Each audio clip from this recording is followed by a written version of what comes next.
When to use the preset model.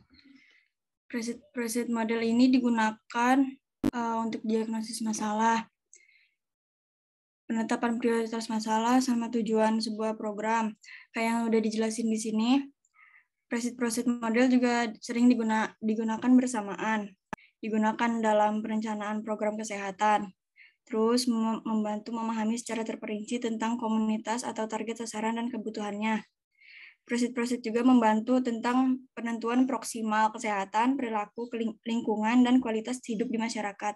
Digunakan dalam pemberdayaan masyarakat, advokasi, bina suasana, dan kemitraan. Oke, saya tambahkan sedikit di sini. Terima kasih penjelasannya. Lengkapnya sebenarnya kalau dibaca di buku teksnya ya, buku bab yang membahas tentang preset proset itu ada kata planningnya, preset proset planning model. Jadi memang ini model untuk perencanaan terutama. Seperti tadi sudah dijelaskan, kita lebih banyak menggunakan untuk asesmennya, lebih banyak ke asesmennya, kemudian baru untuk menentukan langkah intervensinya seperti apa sampai ke evaluasinya. Jadi biasanya kalau teman-teman mau membuat proposal justru digunakan preset proset planning model, gitu ya. Jadi sekali lagi highlights-nya di sini adalah penggunaannya lebih berat ya, lebih banyak pada proses perencanaan untuk menentukan intervensi yang akan dilakukan. Oke. Izin menjawab pertanyaan dari Kak Septi. Berikan contoh dari masing-masing fase pada kerangka preset proset. Fase pertama itu diagnosis sosial. Jadi contohnya itu misalnya dalam masyarakat diteliti kualitas hidupnya itu kayak gimana, bisa melalui interview atau dengan mengisi kuesioner. Yang kedua ada epidemiologi, data yang udah didapat dari observasi itu bisa ditentuin permasalahannya itu apa aja, di mana hal tersebut merupakan proses untuk diagnosis perilaku dan lingkungan yang dilakukan dengan FGD atau focus group discussion. Fase ketiga itu misalnya pada proses FGD yang dilakukan bisa disimpulkan bahwa perilaku masyarakat memiliki kebiasaan apa, misalnya buang sampah sembarangan di tempat, seperti aliran sungai, dan lain-lain. Terus buat fase keempat, pendidikan dan organisasi, faktor-faktor yang dapat digunakan pada fase ini yakni ada predisposing factor, enabling factor, dan reinforcing factor. Hasil yang didapatkan pada predisposing factor misal bahwa masyarakat tidak merasa terganggu melihat sampah berserakan karena masyarakat berpikir bahwa sampah itu tidak menjadi masalah serta tidak mengetahui tentang akibat yang ditimbulkan dari membuang sampah sembarangan.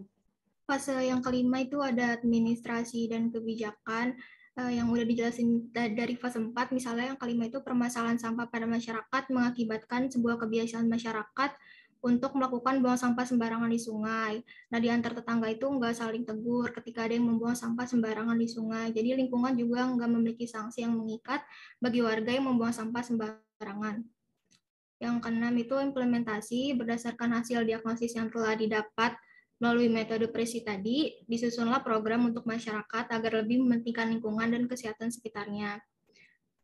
Yang ketujuh ada impact. Impact-nya itu misalnya dengan diadakannya program masyarakat lebih aware terhadap isu-isu di sekitar mereka. Yang terakhir itu ada evaluasi proses, dampak, sama hasil. Setelah serangkaian program yang sudah dijalankan tadi, ada evaluasi apakah program tersebut sudah tercapai apa belum. Oke, let us elaborate ya the discussion. Menurut Kak Septi, kalau di lingkungannya Kak Septi itu ada permasalahan tidak? Do you think is there any problem? Mungkin apa ya? Permasalahannya sama seperti yang contoh tadi, Bu, terkait sampah mungkin. Sampah, oke. Sampah. Kita lihat ya sekarang kerangka start from the quality of life. Biasanya permasalahan yang besar yang kita lihat di sini untuk social assessment itu adalah yang berkaitan dengan quality of life. Jadi kita mau melihat apa sih dampaknya si sampah tadi terhadap permasalahan besar yang lain. Jadi kalau ada sampah, terus dampaknya terhadap kualitas hidup itu apa? Pencemaran lingkungan, Bu. Oke, pencemaran lingkungan berarti nanti kita masuknya di lingkungan itu ya, fase 3. Belum sampai ke quality of life. Pencemaran lingkungan, kemudian nanti masalahnya kesehatan, baru sampai ke quality of life. Apa masalah quality of life? Boleh saya bilang kemiskinan, poverty, atau kelaparan? Di negara kita masih banyak ya kasus gizi buruk. Ada orang mati karena Masih. kelaparan. Masih ada ya?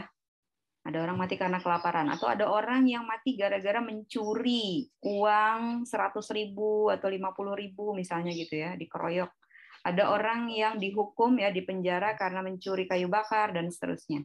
Padahal itu hanya digunakan untuk menyambung hidupnya. Jadi ada masalah quality of life, itu contohnya seperti itu ya. Jadi masalah besar yang mempengaruhi kualitas hidup manusia. Tadi contohnya poverty ya, kemiskinan.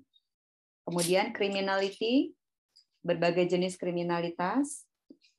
Kemudian kualitas hidup usia reproduktif, usia remaja dan usia dewasa muda. Kualitas hidupnya. Bagaimana menurut teman-teman? Apakah kualitas hidup remaja dan dewasa muda masyarakat Indonesia itu bagus? Apa indikator bagus? Kalau dia tidak bagus, apa indikatornya? Belum sih Bu, seingat saya. Belum ya? Oke, baiklah. Iya. Kita bahas sekarang kalau begitu, karena ini penting nih. Ya, kualitas hidup itu tadi sudah dicontohkan ya, ada beberapa indikatornya. Nah, indikator yang sering kali digunakan seperti tadi ya, kemiskinan, kelaparan, kriminalitas, angka pembunuhan, angka kematian, angka kesakitan, itu semuanya indikator yang negatif ya. Sementara di sini kan bahasanya quality of life, harusnya ada indikator positifnya. Ya, indikator positifnya apa? Produktivitas misalnya. Kemudian kesejahteraan atau income atau kalau terkait dengan edukasi itu misalnya literasi ya, keterampilan misalnya gitu ya. Jadi hal-hal yang bersifat baik dan positif itu juga bisa menjadi indikator sebaiknya untuk quality of life ya. Ini untuk social assessment. Kita akan lihat di indikator tentang quality of life. Kemudian kita akan melihat misalnya tadi kelaparan atau gizi buruk tadi ya, gizi kurang atau malnutrisi. Kalau di Indonesia itu ada permasalahan double burden ya. Untuk permasalahan gizi kita masih ada undernourished and overnourished. Jadi ada yang gizi kurang, ada yang gizi lebih. Dan angkanya sama-sama parah. Kasusnya sama-sama banyak gitu ya. Kalau di Indonesia itu ada stunting misalnya untuk gizi kurang ya, berbagai jenis permasalahan gizi kurang, GAKI, gangguan akibat kayak kekurangan yodium, anemia, dan seterusnya. Yang kelebihan juga demikian, mengakibatkan penyakit tidak menular. Nah, penyebabnya itu ada yang terkait kesehatan, kemudian dari kesehatan itu terbagi menjadi penyebab perilaku dan penyebab lingkungan. Jadi kalau di dalam kerangka ini, perhatikan ya, kerangka ini hanya membagi masalah tadi, kelompok masalah tadi itu dari aspek behavior and lifestyle dan environment. Jadi semua yang di luar perilaku dan lifestyle atau gaya hidup itu dimasukkan ke dalam faktor environment. So sometimes people will see this framework to be too simplicity. Jadi terlalu menyederhanakan ya. Kalau di model teori yang lain, teman-teman akan melihat aspek yang atau faktor yang banyak sekali ya. Tapi kalau di sini mereka hanya membaginya menjadi dua untuk fase behavioral and environmental assessment. Jadi asesmennya hanya dibagi menjadi aspek perilaku dan aspek lingkungan. Semua yang di luar perilaku dan lifestyle itu adalah lingkungan. Nah, ketika kita akan fokus pada dua aspek tadi, contoh tadi kan kemiskinan ya atau kelaparan tadi ya, gizi buruk atau gizi malnutrisi, penyebab kesehatannya itu kalau kita lihat dari kerangkanya siapa misalnya UNICEF misalnya, kerangka UNICEF itu status gizi dipengaruhi oleh 3 faktor ya determinannya. Ada intake-nya yang bermasalah, kemudian infeksi ya, ada investasi cacing terutama, kemudian satu lagi adalah pola asuhnya ya, terutama kalau kepada anak maka pola asuh. Pola asuh bukan hanya terkait dengan makanan ya, tetapi pola asuh yang berkaitan juga dengan pola komunikasi misalnya. Nah, itu mungkin bisa dimasukkan menjadi behavior tadi ya, yang perilaku makannya. Kemudian selain dari perilaku makan dan pola asuh tadi kita masukkan dalam faktor lingkungan. Misalnya tadi infeksinya, infeksi cacing ya. Nah, intake tadi masuk ke behavior karena perilaku makan. Kemudian pola asuh masuk ke lifestyle dan behavior juga. Kemudian yang cacingan tadi masuk ke environment. Anggap seperti itu misalnya ya. Nah, kemudian untuk perilaku makan, contoh ya kita akan fokus ke perilaku makan. Apa yang salah? Kita akan melihat predisposing factor-nya apa saja, kemudian reinforcing factor-nya, kemudian enabling factors-nya apa. Gitu. Jadi kalau ada anak yang mengalami permasalahan gizi, maka kemungkinan variabel apa yang menyebabkan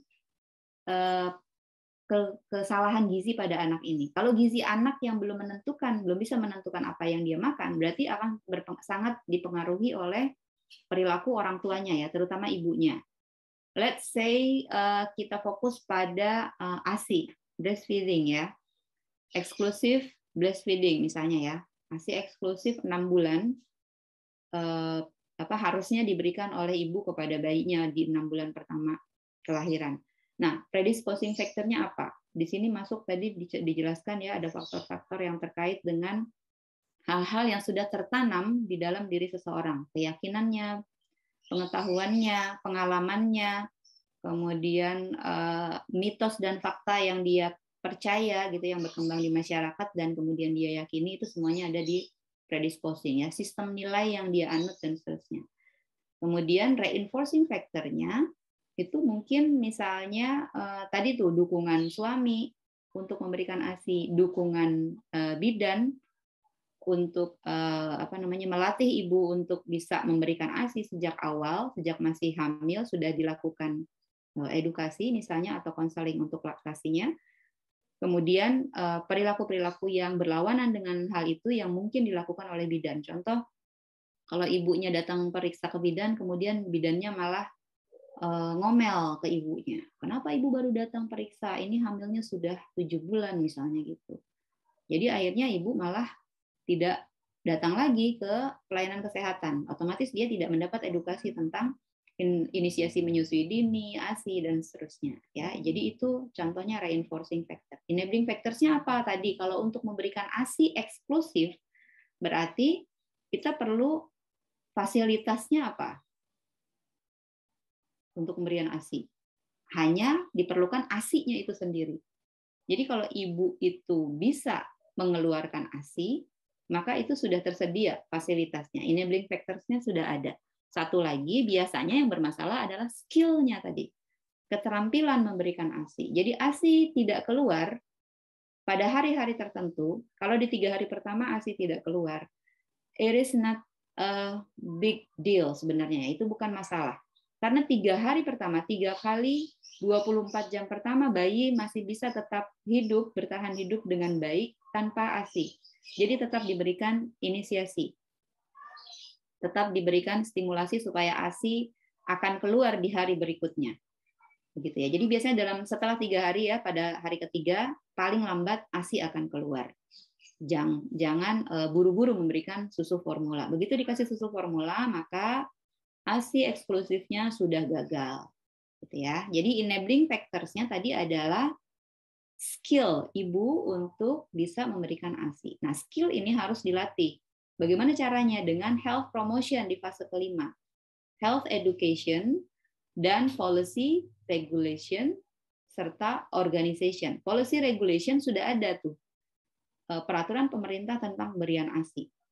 Sejak tahun berapa? 1990 sekian ya. 2000 sekian ditegaskan lagi bahwa setiap puskesmas harus melakukan IMD kepada ibu yang bersalin di puskesmas dan memastikan bahwa ibu itu bisa melakukan pemberian ASI secara eksklusif sampai 6 bulan. Itu policy regulation-nya sudah ada. Organization-nya tinggal pelaksanaannya di puskesmas tadi. Nah, berikutnya implementasinya itu perlu dilakukan pengawasan. Nah, teman-teman yang melakukan PBL, contohnya sekarang ya, mereka mengumpulkan data, mereka itu menanyakan tentang keberhasilan pemberian ASI eksklusif dan IMD di puskesmas. Dan temuannya luar biasa ya, masih perlu diintervensi. Nah, dari temuan tadi kita melakukan evaluasi proses, ya ternyata bagian mana yang bermasalah di sini? Apakah predisposingnya? reinforcing-nya kah atau enabling-nya. Fokus intervensi akan ada di faktor yang paling bermasalah biasanya.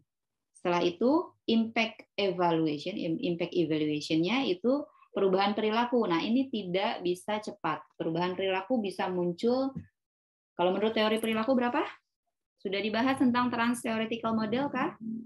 Stages of change sudah dibahas atau kelompok berikutnya yang akan membahas? Sudah, Bu. Dibahas. Baik. Berapa lama disebut perubahan perilaku itu sudah bertahan menurut trans-theoretical model?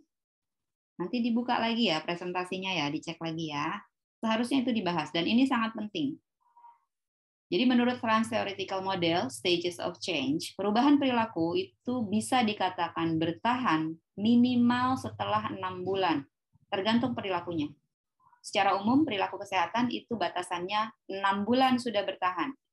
Tapi untuk perilaku-perilaku yang mengakibatkan ketergantungan, maka akan lebih lama. Contoh, rokok, ya, alkohol, kemudian penyalahgunaan nafsa. Itu bisa, kalau rokok mungkin ada yang membuat batasan 1 tahun. Untuk asuransi biasanya kita akan lihat, asuransi akan menanyakan dalam 1 tahun terakhir, kalau dia sudah pernah, dia bilang berhenti merokok atau tidak merokok, dia tanya 1 tahun terakhir sebelumnya itu merokok atau tidak. Jadi tetap ada resiko untuk mereka yang pernah merokok. Tapi kalau berhentinya sudah lebih dari 1 tahun, dianggap sudah sangat berkurang resikonya. Tetapi Kementerian Kesehatan itu pada kasus tertentu dia membuat batasannya 9 bulan misalnya untuk perilaku merokok. Jadi ini tergantung perilakunya. Tetapi secara umum untuk perilaku terkait kesehatan itu dianggap bisa bertahan dalam minimal 6 bulan. Ya, baik. Sehingga nanti kita akan mengevaluasi perubahan perilaku dan lifestyle itu dalam hitungan sekian bulan atau bahkan mungkin sekian tahun. Maka diperlukan waktu yang lebih lama untuk impact evaluation, apalagi untuk mengukur outcome evaluation ya. Jadi kalau tadi teman-teman menjelaskan ketika menjawab pertanyaan bisa dilakukan wawancara, FGD dan seterusnya, itu pelaksanaannya itu bisa jauh-jauh hari sebelumnya atau sesudahnya, sesudah intervensi ya. Biasanya kita akan kaitkan juga untuk program-program pemerintah dengan data nasional ya. Misalnya data SDKI, data Riskesdas, data sensus gitu ya, dan data survei-survei lain yang mungkin lebih spesifik baik untuk kesehatan atau ekonomi dan bidang yang lain. Nanti akan bisa dievaluasi dengan cara seperti itu. Oke, saya rasa itu tambahannya.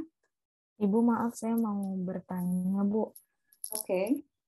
Soal yang itu, Bu, yang tugas tambahan itu. Ya, baik. Itu kira-kira kalau boleh tahu tugasnya itu dalam bentuk apa ya, Bu? Rencananya itu saya akan memberikan tugas, mana dulu ya? Kita akan lihat wawancara.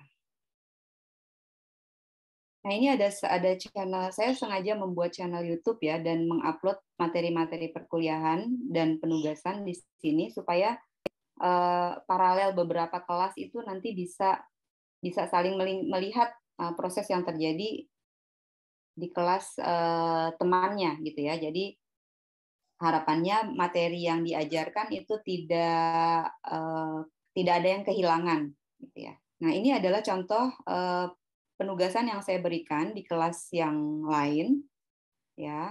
Jadi mereka diminta melakukan 1 kali wawancara. Nah, ini contohnya mereka melakukan wawancara kepada guru. Tapi tidak harus dilakukan di sekolah ya untuk teman-teman. Sebenarnya saya tidak mewajibkan melakukan wawancara di sekolah, tetapi teman-teman boleh memilih 1 orang guru atau 1 orang peserta didik, 1 orang anak SD. Boleh adiknya, boleh tantenya, boleh tetangganya, atau siapapun yang jadi guru ataupun peserta didik di SD. Kemudian ada kuesioner yang sudah saya siapkan dan buku sebenarnya, dan itu ada di webnya fakultas ya di FKM. Nah, kuesionernya sudah ada di situ. Teman-teman bisa menggunakan kalau bertemu langsung bisa langsung seperti ini ya, wawancaranya langsung dan saling membuka link yang sudah diberikan, kemudian bisa langsung dijawab di situ dengan dipandu. wawancaranya. Tetapi kalau tidak bisa langsung, boleh menggunakan fasilitas yang lain, Zoom misalnya, atau chat juga nggak apa-apa, chat WA misalnya, ya. Tapi kalau bisa langsung, ini akan sangat baik karena teman-teman akan bisa mempelajari gestur tubuhnya sambil sekalian latihan komunikasi ya, latihan wawancara dengan rekan yang diwawancara-nya itu. Ya. Kira-kira wawancara akan berlangsung sekitar 10 menitan ya, 10 atau 15 menit. Pertanyaannya ada sekitar 30 tentang pengetahuan pubertas. Oke. Nah, kemudian linknya itu didapat di sini. Di website kita, teman-teman bisa, nanti saya kasih juga deh linknya. Saya kasih pedomannya untuk melakukan wawancara. Ini webnya Fakultas Kesehatan Masyarakat.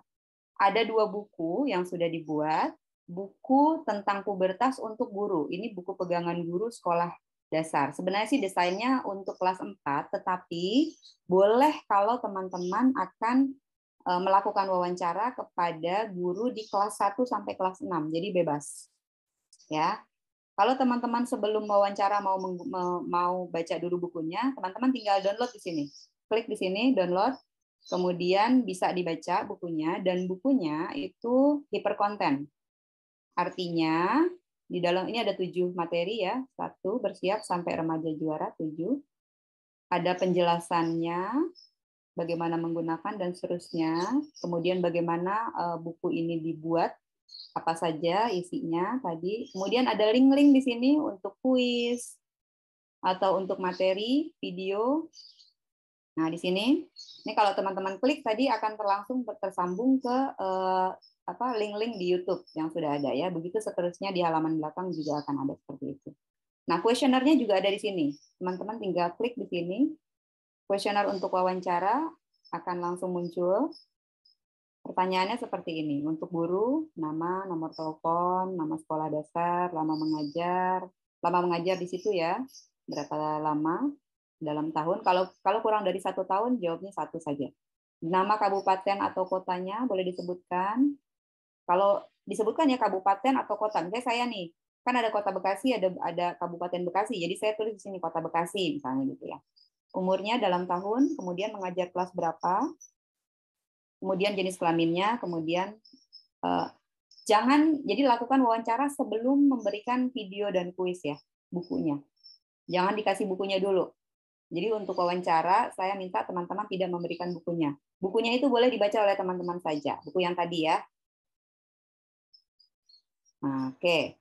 Nah, untuk yang anak anak sekolahnya, anak SD-nya, ini ada buku lagi namanya Remaja Juara. Sama, bukunya ini pedoman wawancaranya, kemudian bukunya bisa diunduh juga di sini. Ya, kalau untuk anak-anak ini lebih banyak bentuk videonya lebih animasi ya. Kalau yang untuk guru tadi mungkin lebih complicated, lebih berat ya materinya. Kalau buat anak-anak ini memang didesain khusus. Jadi memang dikembangkan khusus oleh tim dosen dan mahasiswa di UMJ. Bukan hanya kesehatan masyarakat, tapi juga melibatkan program studi lain, gitu ya, program studi pendidikan dasar, kemudian teknologi pendidikan, gitu ya. Nah, bahkan ini juga melibatkan orang dari Kementerian Pendidikan dan Kebudayaan, Pusat Kurikulum dan Perbukuan. Nah, sama ya, di sini ada nih link YouTube. Jadi teman-teman klik sampai dia muncul tanda jarinya ini ya. Nah, teman-teman bisa lihat di sana. Tetapi buku ini jangan diberikan sebelum wawancara selesai. Jadi buku ini hanya boleh diberikan setelah wawancara itu diselesaikan. Kira-kira seperti itu penugasannya. Nanti saya akan buatkan pedoman untuk penugasan kalau teman-teman bersedia. Nah, penugasan itu akan menjadi komponen penting dalam penilaian. Jadi tidak usah khawatir dengan ujian akhir kalau teman-teman sudah melaksanakan tugas wawancara dengan baik sampai ke evaluasinya nanti. Kira-kira seperti itu. Syarina.